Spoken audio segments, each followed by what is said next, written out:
Running backs can win you a championship or wreck your season. Today I'm breaking down my early top 40 PPR running backs. Now these rankings will evolve as time goes on, but this is where I stand heading into training camp. Let's see how those camp battles go.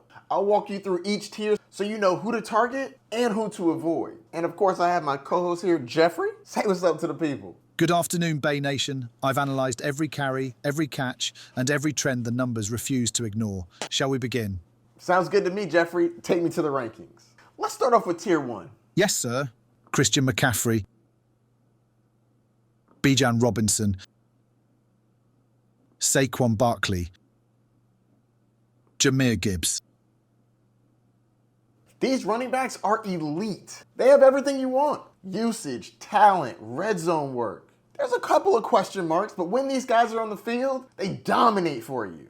4 running backs, 4 elite cases, and yet I detect a whiff of injury anxiety around McCaffrey. Yeah, you noticed that, huh? So let me dive into that a little bit. Christian McCaffrey as my number 1 running back. I can already hear what you're thinking. Fantasy Bay, he crushed me last year. And now you want me to draft him again? Number 1? Well, first off, he's not going number 1. At the moment, his average draft position is in the 2nd round.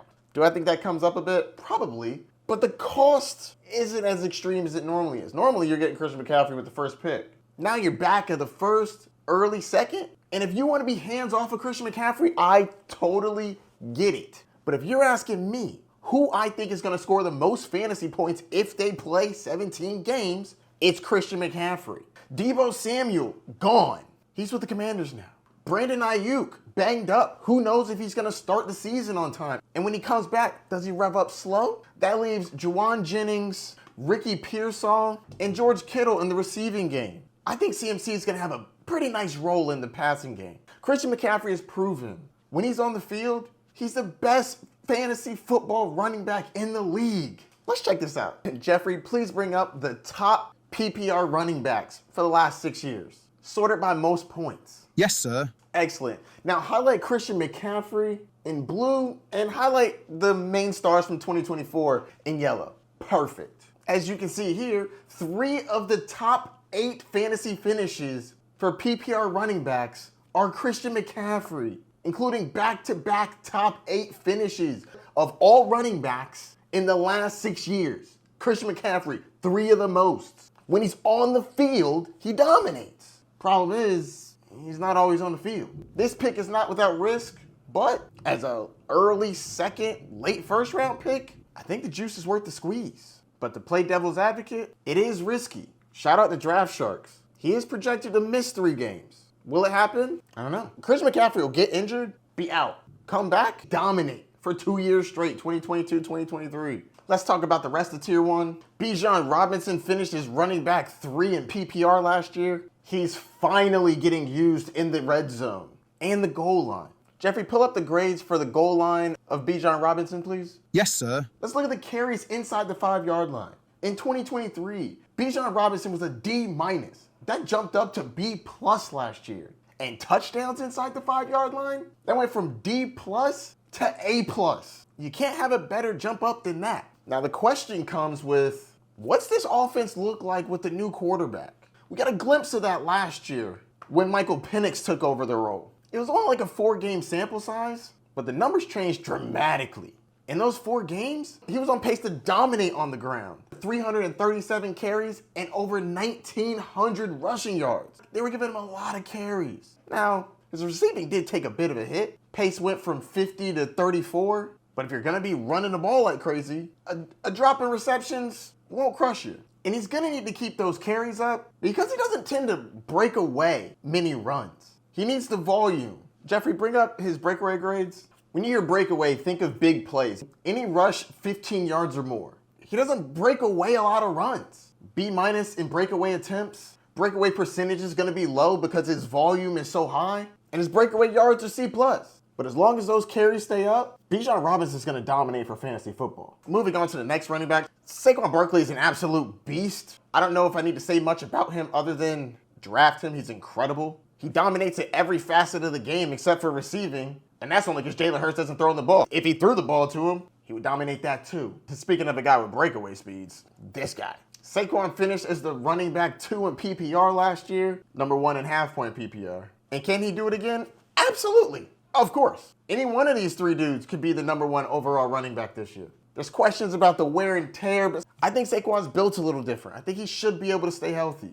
And he's the motor of this offense. Yeah, there's some great pieces. You got A.J. Brown on one side, Devonta Smith on the other side. And yeah, Jalen Hurts is going to steal some rushing touchdowns because of the tush push. But all those weapons also takes away some of the coverage from Saquon Barkley. And it doesn't hurt that the Philadelphia Eagles have one of the best offensive lines in the league. I think Saquon's set up for success again. And lastly, Jahmyr Gibbs. Jahmyr Gibbs was the running back 1 last year in PPR and went crazy from week 15 on when David Montgomery went down to an injury. Even with David Montgomery healthy, Jahmyr Gibbs is a beast. But if David Montgomery does miss time, this kid is electric enough to easily be the number 1. The man's efficient. One more comment about Jahmyr Gibbs. There's a new offensive coordinator in town. I'm curious to see how that's going to shake up between Jahmyr Gibbs and David Montgomery. Will the new OC want to get the more explosive running back more touches? I don't see why they mess up a good thing, but it's definitely a question. Also, with all those changes to the coaching staff, are the Detroit Lions going to be as good as they were last year? And if they're down in the game, you're throwing it to Jahmyr Gibbs because you need to come back. Fantasy footballers made a good point on this, like a week ago. If the Lions are down, Gibbs is the guy who they're going to go to, not David Montgomery. David Montgomery is great for running out the clock, bruising them at the beginning of the game. But when you're down, you want Gibbs. Shout out to the ballers. So what do you think about tier 1 so far, Geoffrey? Forgive the inquiry, sir, but why Bijan over Gibbs when Gibbs finished as the PPR running back 1, while Bijan finished as running back 3 last season? That's fair. It's actually an interesting debate because I actually view them a lot differently. They do different things. Where Gibbs is efficient and explosive, I'm more confident in Bijan's opportunity and his red zone usage. Let's check it out. Let's start with opportunities. Bijan Robinson will get more opportunities than Jahmyr Gibbs. Bijan, A-, Gibbs, B. But Jahmyr Gibbs is way more explosive than Bijan Robinson has proven to be. Check this out. Bijan, breakaway attempts, B-. Breakaway yards, C+. That's Bijan Robinson. Now let's check out Jahmyr Gibbs. Breakaway attempts, A+. Breakaway percentage, A. Breakaway yards, A+. 15 yards or more, this dude dominates that field. But at the end of the day, I'm more confident that Bijan Robinson will be that dude for this team. He is who they are going to look to take them to the promised land. I don't quite feel the same about Jahmyr Gibbs. Yes, he's incredible. Yes, he's explosive. But David Montgomery is a really good running back, and I think he's going to take away goal line rushes. I can already hear y'all yelling at me in the back right now. But Mike, what about Tyler Algier? Isn't he really involved? Not anymore. Let's check out the usage difference between Jahmyr Gibbs and Bijan Robinson. Jahmyr Gibbs has 58% of the running back targets. That's awesome. But Bijan Robinson has 84%. That's almost a 30% increase. Let's move on to carries though. Jahmyr Gibbs, 52% of the carries. That is a good amount of carries. He had 250. How did Bijan do? Bijan had 67% of the running back carries for the Atlanta Falcons. That's 15% more. And in regular numbers, 304 versus 250. That's 50 more carries. This next one is the nail in the coffin. Touchdowns. This is the bread and butter in fantasy football. These are scoring the most points. Where the touchdowns going? Jahmyr Gibbs had 57% of the running back rushing touchdowns with 16. That's incredible. But David Montgomery got you 12 compared to the Atlanta Falcons. Bijan had 82% of the running back rushing touchdowns. That's incredible. I'm not arguing who's more talented, but I am arguing for fantasy football, who do I want? I want the running back that's going to be relied upon the most by their team. I want the running back that the team is going to look to them and say, bring us to the promised land. Because they're going to get the targets, they're going to get the touches, they're going to get the goal line carries. Tyler Algier ain't taking the first 2 drives in Atlanta. That's going to Bijan. It's his team. Now, eventually, it will be Jahmyr Gibbs' team. I just don't see it as this year. Jahmyr Gibbs will be the lead dog, but David Montgomery's on his heels.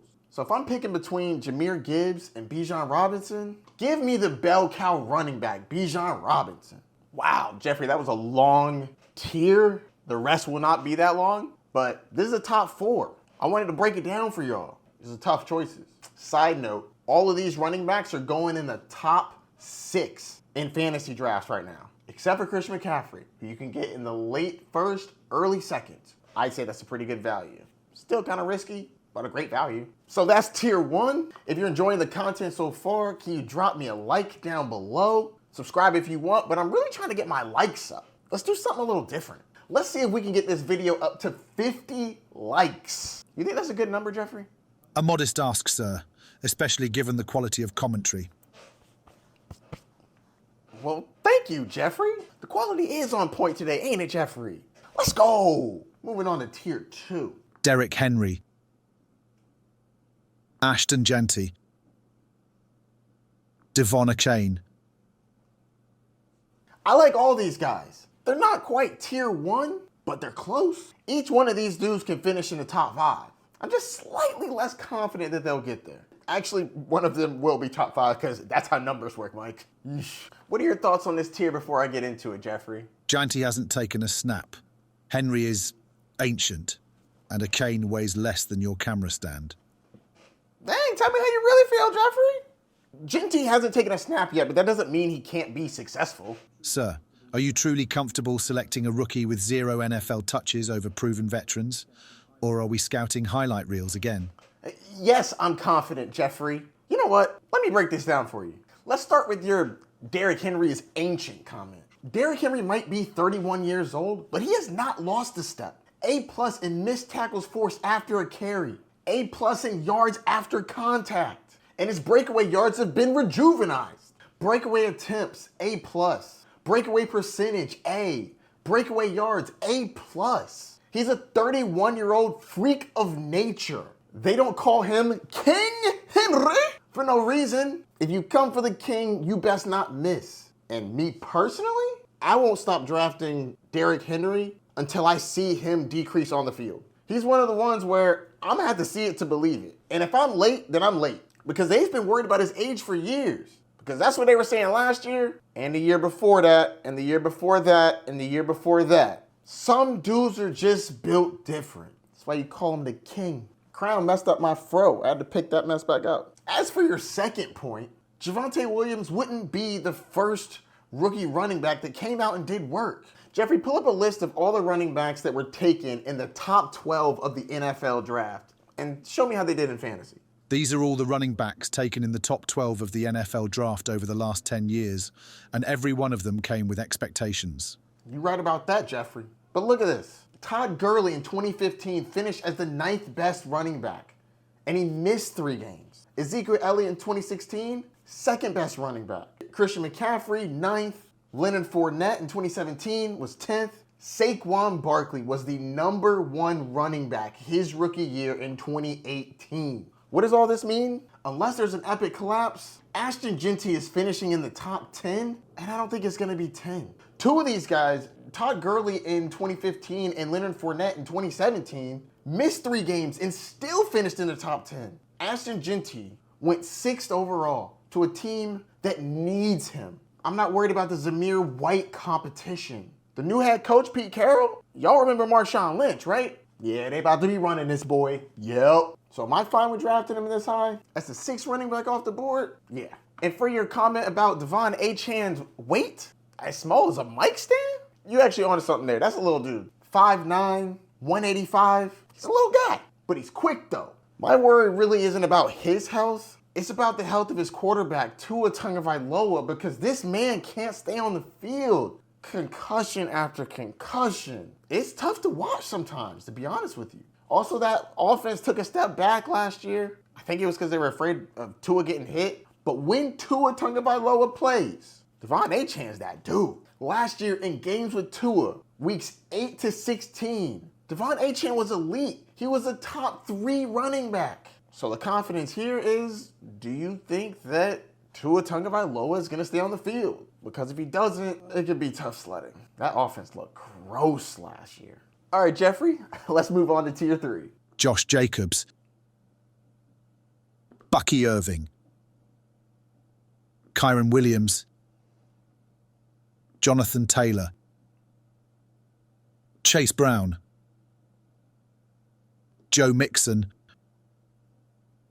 Alvin Kamara. Tier 3. This is the last tier where I'm comfortable with these players being my running back 1.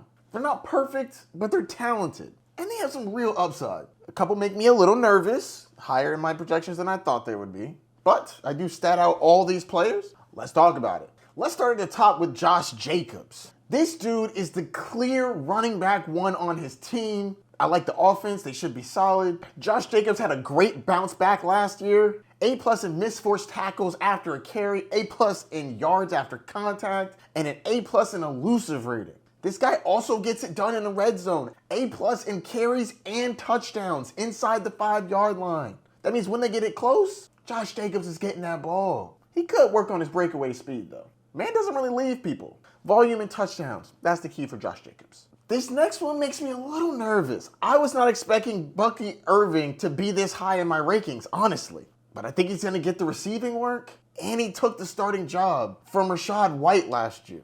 And he's on an offense I like a lot. But something about him getting a big workload, watching him get banged up last year, made me a little bit nervous. Geoffrey, what do you think about Bucky? Bucky Irving? That size profile wouldn't scare a CFL linebacker. Are you confident he handles a full NFL workload, sir?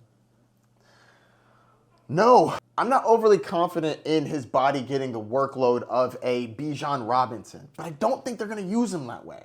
I think he's going to get used more like Jahmyr Gibbs with a few more carries. And he's proven that he can do work with those carries. Bucky Irving is good. Once he took over the role from Rachaad White, it was off to the races. If he can stay healthy, he's got some upside. Let's hope that his body can handle all those carries. When he took over from week 10 to week 18, he was running back 6. If he can stay on the field, he's going to ball out. Next up, Kyren Williams. This guy dominates the red zone, and I love his opportunities. When Blake Corum came in last year, people were a little nervous of whether or not he would keep that role. I was one of those people. I'm not doing it again this year. They brought in a running back, but they drafted him late. I'm not concerned. The only thing I'm concerned about with him is long-term. This is like dynasty stuff. I would love to see him get a contract. That would be great. But while Kyren's on the field, he gets the job done. My man scores some touchdowns.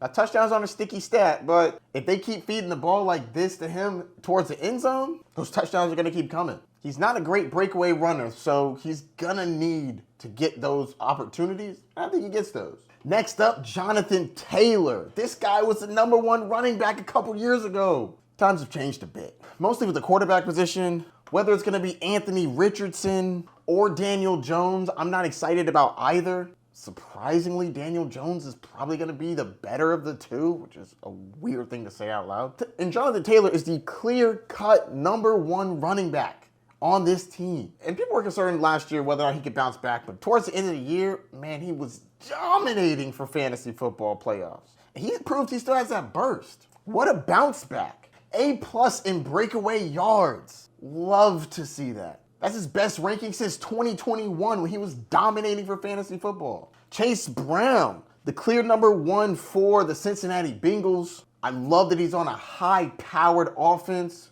with a terrible defense. I'm not afraid of the running backs behind him, Zach Moss and whoever else is back there. As long as he keeps getting the volume, this dude will be fine. He doesn't have breakaway speed, but I love the volume, I love the offense, and I love the opportunities. Speaking of opportunities, up next is Joe Mixon. Joe Mixon was incredible for most of last year. Weeks 1 through 13, he was the running back 3, even with an ankle bruise. Fell off towards the end though. After week 13, not too great. That being said, I love where you get him in drafts, the back of the 4th, early 5th. Yeah, sign me up. And the last running back in this tier, Alvin Kamara. Yes, I know that he is an old man, but as long as that old man can catch, he's going to be around this tier 3 area. For the last 2 years, Alvin Kamara has been an A+ in targets and receptions, and in PPR fantasy football, that's gold. But the question is, With the new coach, new quarterback, are they going to dump it down as much as they did before? My guess, probably. One, rookie quarterback, I know that he's an old man, but I still think rookie quarterbacks are going to need some help. Dump it down to the running back, number one. Number two, it's not like they have elite receivers. Chris Olave, who has trouble staying on the field for concussion issues, but even when he is there, he's no Jamar Chase that he's going to get 180 targets. What are we talking about? Raheem Shaheed? He'll get his too, but they're going to need passing options, and he's one of those. The status of Taysom Hill is also up in the air, so their gadget player may or may not be there. That's more going to this guy. Alvin Kamara is consistently underrated, and I definitely like where he's going in drafts. Back of the fourth, early fifth. That's what I'm talking about. Geoffrey, let's move on to tier 4. James Conner, Breece Hall, James Cook. You'll be happy with these guys as your running back too. They're solid, but outside of James Conner, their roles not necessarily locked in. Let's break that down. James Conner was a top 10 running back last year. He's the clear-cut number 1 on an offense that I personally think is going to get better. I think Marvin Harrison Jr., Trey McBride, and Kyler take a step forward, which just gets them in the red zone more, which just means that James Conner's going to get more opportunity to put in our work. Let's move on to somebody that has a few more questions. Breece Hall. Oh, how the mighty have fallen. This man was considered like a top 5 running back a year or two ago, but it has just not gone well. He gets a decent amount of targets, but not a lot of carries, and he's not getting enough carries inside the red zone. C- red zone carries. A C at carries inside the 5-yard line. Is the offense going to be better? Do you think he's going to get more carries inside the 5 with Justin Fields, a running quarterback? I don't think so. I'm a little bit nervous about the targets too, because is Justin Fields going to dump the ball down? They're also talking about other running backs, like Braylon Allen and Isaiah Davis. Now, do I think they take the role from him? No, I don't. But every touch that goes to them doesn't go to him. He also lost a bit of his burst. Rookie year, A in breakaway attempts, breakaway percentage, A- in breakaway yards. He's now in the C, B- range. Now, don't hear what I'm not saying. I like Breece Hall. There's just more question marks this year than there have been in previous years. I still think he's a really good running back, and if he gets the volume, I think he could do some work. But there's a reason he's in tier 4 and not tier 2 or tier 3. Question. Next up, James Cook, running back for the Buffalo Bills. James Cook is also splitting work with Ray Davis and Ty Johnson. He's the lead back, but if you had him last year, you would wonder from time to time, where is James Cook? Who is that guy, and why is that not James Cook running the ball? I feel you. James Cook's opportunities are low, but those touchdowns are high. Let's take a look. He doesn't get a lot of opportunities. C+ in opportunities last year, so he's not touching the ball very much. A B- in yards. So he's not getting the points from the yards, he's getting them from the touchdowns. He dominated touchdowns last year, absolutely dominated. A+. That's a big jump up from D and C- the previous 2 years. But what if those touchdowns don't come? But sir, Yes, Geoffrey? if James Cook's touchdowns drop, and with his limited opportunities they might, what does that do to his fantasy outlook? It's a fragile foundation, isn't it? That's a great point, Geoffrey. Let's check out his fantasy grades with and without those touchdowns. So this green area is with the touchdowns. So in a standard league, he would have been A-, in half point and full point, he would have been B+. But if you take away the touchdowns from everybody and just look at how they did in general, excluding touchdowns, he was a B-. That's not completely awful. That's not going to tank your team. But those touchdowns had a big effect. But you can't just take that away from him. He scored those touchdowns. Maybe he just has a nose for the end zone. That's why he's in tier 4. Could he get those touchdowns again? Yeah, it could happen, but it's up in the air. You're drafting James Cook and Breece Hall in the late 3rd, early 4th, while you could get James Conner a round and a half after in the middle of the 5th. I'm really excited to see what kind of news comes out from training camp to see if this changes any of my opinions, but right now, they make me a little nervous. All right, Geoffrey, let's do tier 5. Kenneth Walker III, Chuba Hubbard, Aaron Jones, David Montgomery. These guys are solid running back 2s. They're stable, they're just not flashy. No one's going to say ooh and ah when you draft these guys. Let's start off with Kenneth Walker III. There's a lot of change in this offense. New quarterback in Sam Darnold. You lost DK Metcalf and Tyler Lockett. I guess JSN's that guy now. And they brought in old man Cooper Kupp. Another big change, new offensive coordinator in Kent Kubiak.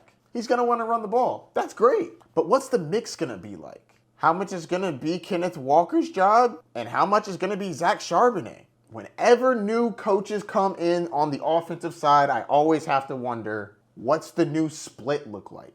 I personally think Kenneth Walker's still going to be the lead dog, but I'm very curious to hear what they say at camp. Another thing you have to think about with Kenneth Walker is health. Will he stay healthy? He missed 6 games last year, and he missed 2 games each the last 2 years. Now, I will say this, it's a contract year, so he has an extra incentive to stay on the field and put up numbers.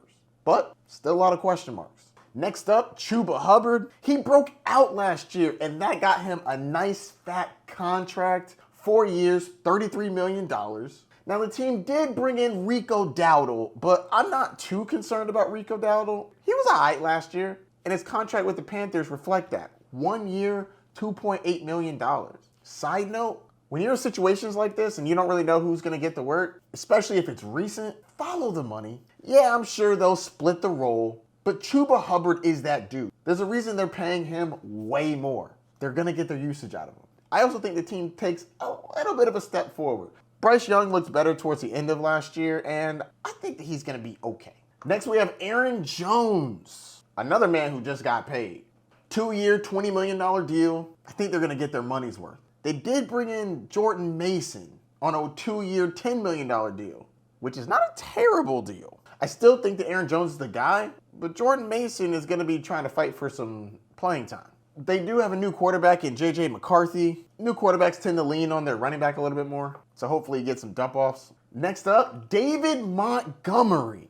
Now this dude, I like this guy. I got a soft spot. He's on my dynasty team. I know that he's old, but I love the touchdowns. I like the offense, but let's look into it a little deeper. David Montgomery is a good, reliable touchdown scorer. He's a bruiser. The Detroit Lions like to use him at the very beginning of the game to soften up the defense, just running it down your throat. And when they get in close, they're not afraid to give it to David Montgomery. But he's a little touchdown heavy. A- in touchdowns, which is great. But when the touchdowns don't come, I don't like the B- in yards, and I don't like the C+ in opportunities. That being said, there's a new offensive coordinator, like I said earlier in the Jahmyr Gibbs segment. What's the split gonna be for this team? Are they gonna lean more Jahmyr Gibbs, or are they gonna keep it with the 50-50 split? I don't think they're gonna change it too much because they've been so successful. And there's always that thought in the back of the mind for both Jahmyr Gibbs and David Montgomery. If one of those dudes goes down, the other one vaults up.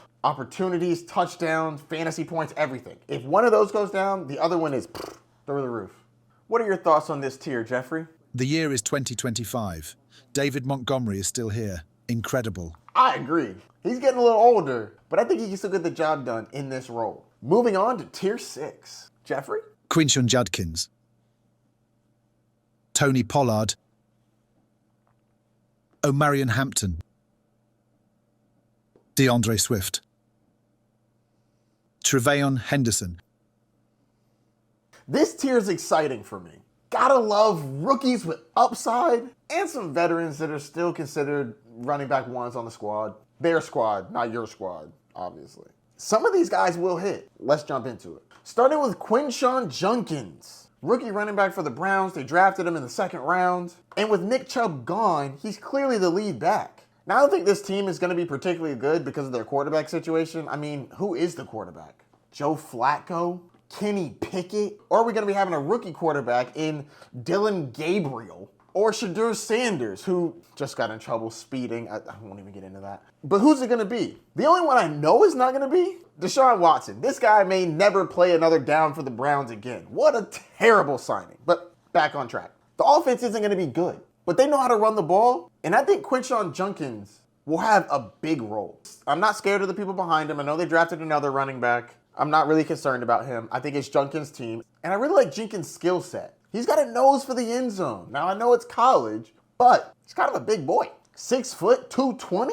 That's the exact running back they were looking for. Next up, Tony Pollard. running back for the Tennessee Titans. Honestly, I'm kind of meh on him. He's a starting running back in the league. He's pretty average in fantasy. A C+ across the board in all formats last year. I think he keeps the role, but for the last 2 years, they've talked about getting Tyjae Spears more involved. I personally liked Tyjae Spears, but he has not been as involved as I would like him to. Yes, there's been some injuries, but coaching staff still says they want to split the work. I think I'll believe it when I see it, but there's still some risk out there. So drop him a little down. Plus, he's not an overly special running back. Yeah, all right. I also don't think the team's going to be very good. There's a reason they drafted number 1 overall to get Cam Ward. I'm not overly impressed with this offense. He'll be all right. Next up, Omarion Hampton, rookie running back for the LA Chargers. Hampton was drafted in the 1st round. I love that draft capital. That's gold in fantasy football. But the team did bring in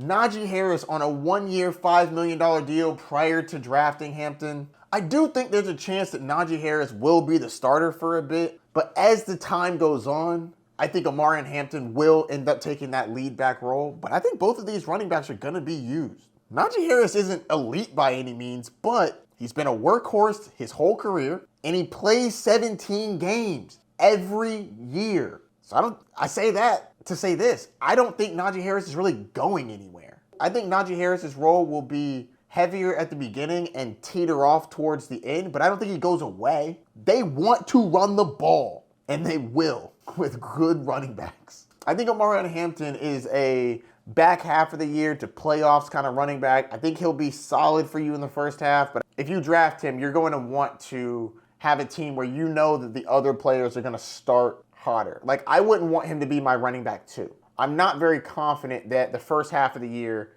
is going to be elite work. Could it? Sure, but I'm looking forward to training camp again, like I am with all these guys, to see what I think happens with the workloads. But when you're drafting him, I wouldn't put him as my running back too. It would be like a flex play or somebody you don't have to use on a regular basis. Let me check his. Omarion Hampton is going in the back of the 4th, early 5th. I don't love that. It's a little rich for my blood, honestly. Hopefully that comes down, because you can get Quinshon Judkins at the back of the 6th, early 7th, and he's already that guy. Not really worried about a split there. Anyways, moving on. Next up, DeAndre Swift, running back for the Chicago Bears. Bears. I'm not a Bears fan. I just really like that skit, and I have a few friends that are Bears fans. Shout out Joe and Felix. DeAndre Swift is average. Geoffrey, bring up his grades, please. He doesn't do anything particularly special. Breakaway, C, average. Slightly better than average for missed forced tackles and yards after contact. But if you take into account how many touches he gets, yards after contact per attempt, he's a D+. And for fantasy football, C+ across the board. C+ last year with Chicago, C+ the year before that with Philly and that great offensive line. He's not even getting a lot of goal line carries. C+. And I'm pretty sure he's splitting most of them with Roschon Johnson. Geoffrey, can you give me a breakdown between goal line carries of DeAndre Swift versus Roschon Johnson? I'm curious to see how that breaks down. Swift had 10 goal line touches, sir. Roschon had 9. I dare say that's not exactly feature back territory. I agree. They were splitting it down the middle last year. And that was before Ben Johnson got there. Also buried the lead. They have a new head coach, Ben Johnson, previous offensive coordinator for the Detroit Lions. Side note, Swift used to play for Ben Johnson way back in the day for Detroit. I'm pretty sure they let him walk for a reason. Well, now he's back with you, Ben Johnson. What are you going to do with him? I think it'll be a little bit like how Ben Johnson treated Jahmyr Gibbs and David Montgomery, except both of these players are substantially worse. But needless to say, if he was only getting half of the goal line carries last year before Ben Johnson got there, I don't think that's going up. So I think DeAndre Swift will be okay. Ho-hum. He'll be a low-end running back too, but he'll be a running back too. Next up, rookie running back TreVeyon Henderson. He was drafted in the 2nd round. He's an explosive pass catcher. And you know the Patriots need some pass catchers. Yeah, I know Stephon Diggs is back, and I actually really like Kyren Williams. But they need some explosive playmakers, and I think TreVeyon Henderson is going to be that. I also think he should be able to take the role from Rhamondre Stevenson sooner rather than later, especially with Rhamondre Stevenson's fumbling issues. Ugh. Moving on to tier 7, Geoffrey. Brian Robinson, Isiah Pacheco, RJ Harvey, Kaleb Johnson, Cam Scatterbo, Javonte Williams, Brian Robinson Jr., running back for the Washington Commanders. I think Robinson's a solid running back on a good offense. He's got Austin Eckler behind him, but I'm not as concerned about Eckler as much anymore. He's clearly taken that backup role. I would like Brian Robinson to get more involved in the passing game, but considering you can get him in the 8th, that's pretty good. Isiah Pacheco, running back for the Kansas City Chiefs. I was so disappointed last year when he got hurt. He was looking good.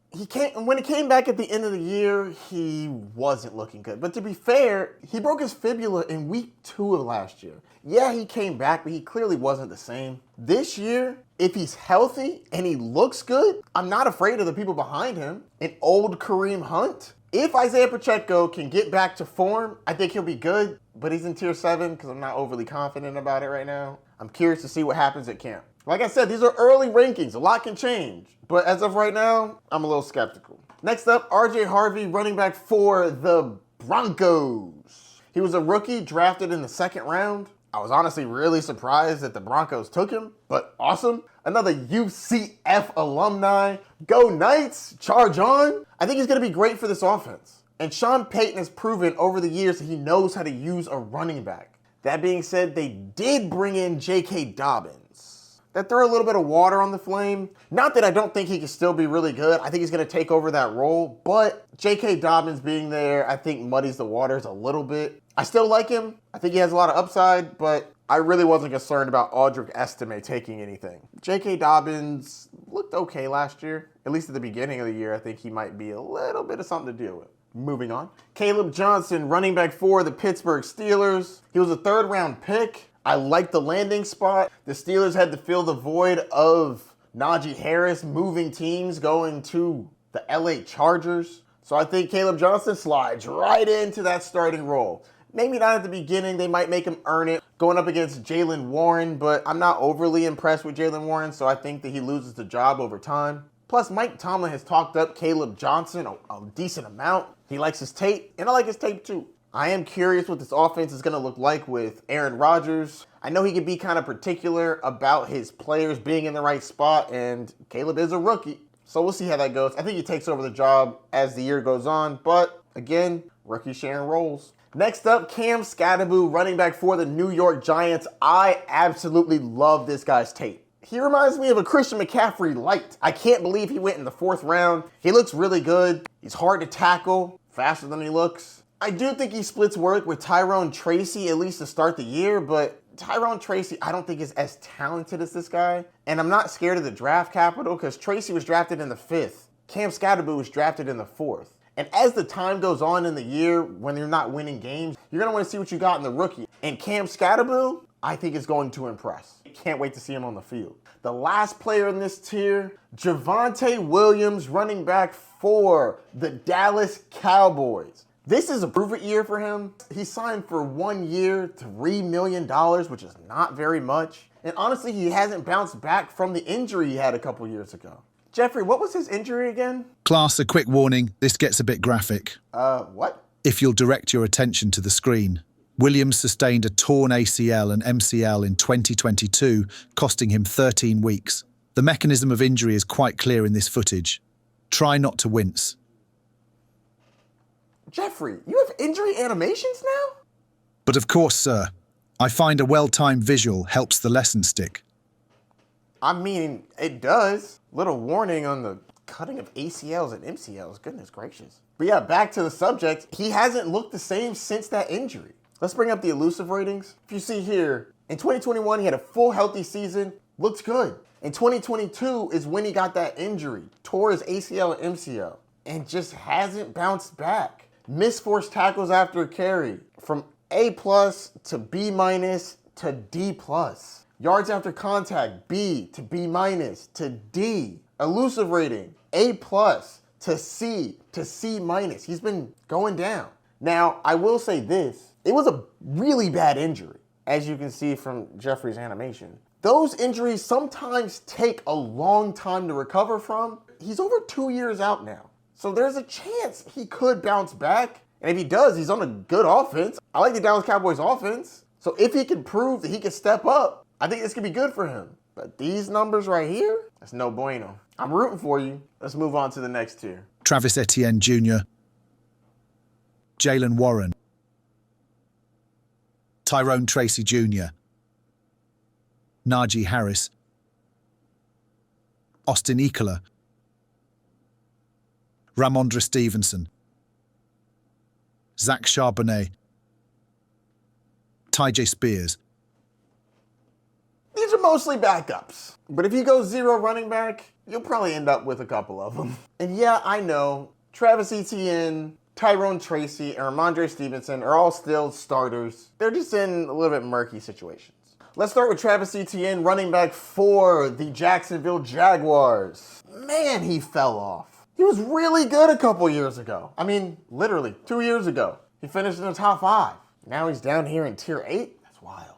But of everybody here, I think he has the highest upside, because he is still the lead running back for the Jaguars. And I personally think that this offense is going to be much better this year. Trevor Lawrence taking a step forward. Brian Thomas Jr. dominating on the outside. Travis Hunter, the new phenom, playing both sides of the ball. I think that Travis Etienne could be good, but I want to hear more about how he's going to be used in this offense. They got a new head coach. Does he believe in him more than he believes in Tank Bigsby or Bashul Tootin? Let's check out some grades. He's gone down across the boards in opportunities from B to C. Total yards, B to C minus. Total touchdowns, B to D minus. It's awful. And it's probably due to his lack of efficiency. In missed forced tackles after a carry, he went from A to D plus. Yards after contact from B to C minus. Elusive rating from A minus to D plus. When you drop off like that, you're gonna get replaced. Now, can he bounce back? I hope so. This is gonna be a much better offense, and he has a new coach. So maybe the coach believes in him. But this is the last year of his rookie deal. So he's going to be trying extra hard to get and keep his role and hopefully get a new contract. Moving on to the next one. Jaylen Warren, running back for the Pittsburgh Steelers. I think that him and Kaleb Johnson are going to be fighting for that role. And I think that he's going to fall back into the Jaylen Warren role. They went out and drafted a running back in the 3rd round. It's a day 2 pick. He's going to play. So without an injury, I think Jaylen Warren's going to be a solid backup. But this is football. Injuries happen. Tyrone Tracy Jr., running back for the New York Giants. I think he loses his job to Cam Skattebo. I just like Skattebo more. I think that he's more talented. He's explosive. He looks great. He's hard to tackle. Tyrone Tracy is solid, and I think that he's probably going to keep the starting role for the beginning of the year. But Cam Skattebo is going to take that over. He was a 5th rounder, so it's not like his job was secured. Next up, Najee Harris, running back for the LA Chargers. Before the Chargers drafted Omarion Hampton in the 1st round, I actually thought Najee Harris had a shot to get the role. I'm less confident about that now. He signed a 1-year, $5 million deal. So he's not going to be there for the long term. But for this year, I think they split the role. I think he loses it eventually. Like I said earlier in the Omarion Hampton section, Najee Harris probably isn't going anywhere. He plays 17 games every year. And he's a big guy. So I think that he will be around all year, but I think that he will slowly lose his job to Omarion Hampton. But good handcuff, and he might start the year off as a starter because he's a vet. Next up, Austin Ekeler. He's the backup in a good offense. Clearly not what he used to be, but he can still catch the ball, and he's a solid runner. And if anything ever happens to Brian Robinson Jr., Austin Ekeler can do some work. Next up, Rhamondre Stevenson, running back for the New England Patriots. He's the starter for now, but I think he loses his job at some point in the year to TreVeyon Henderson. They drafted him in the 2nd round for a reason. Rhamondre will lose his job faster if he keeps fumbling the ball, though.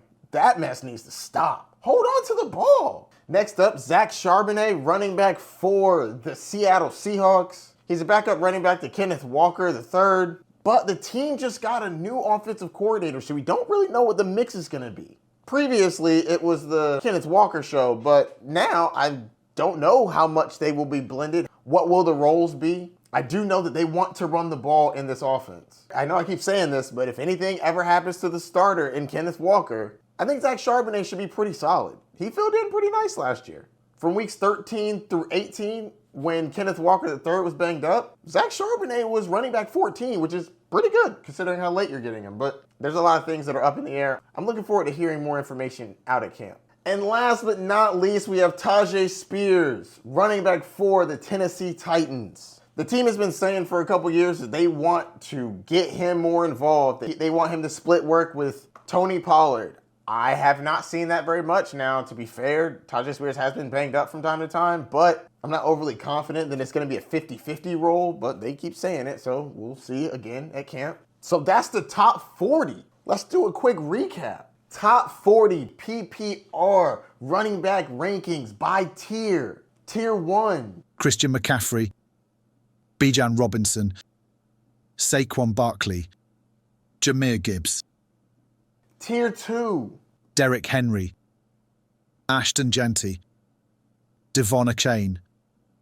Tier 3. Josh Jacobs, Bucky Irving, Kyren Williams, Jonathan Taylor, Chase Brown, Joe Mixon, Alvin Kamara. Tier 4. James Conner, Breece Hall, James Cook. Tier 5. Kenneth Walker III, Chuba Hubbard, Aaron Jones, David Montgomery. Tier 6. Quinshon Judkins, Tony Pollard, Omarion Hampton, DeAndre Swift, TreVeyon Henderson. Tier 7. Brian Robinson, Isiah Pacheco, RJ Harvey, Kaleb Johnson, Cam Scutterbo, Javonte Williams. Tier 8. Travis Etienne Jr, Jaylen Warren, Tyrone Tracy Jr, Najee Harris, Austin Ekeler, Rhamondre Stevenson, Zach Charbonnet, Tyjae Spears. Now that was a fun breakdown. Injuries, grades, animations. And there's a lot more where that came from. So what did you think? Who do I have too high and who do I have way too low? Let me know down in the comments. Geoffrey, do you have any closing thoughts? Running backs may carry the load, sir, but wide receivers steal the spotlight. I trust we'll see them next episode. Yes, sir. And now that's what I call an outro, Geoffrey. Yeah, if you click right here, we're going to have the same thing for wide receivers. Look forward to seeing you on the next breakdown. Don't forget to like, subscribe, and hit the notification bell down below. If you have any questions, hit me up. Looking forward to see how we do in this 50 like goal. And I'll see you on the next one. Peace, Bay Nation.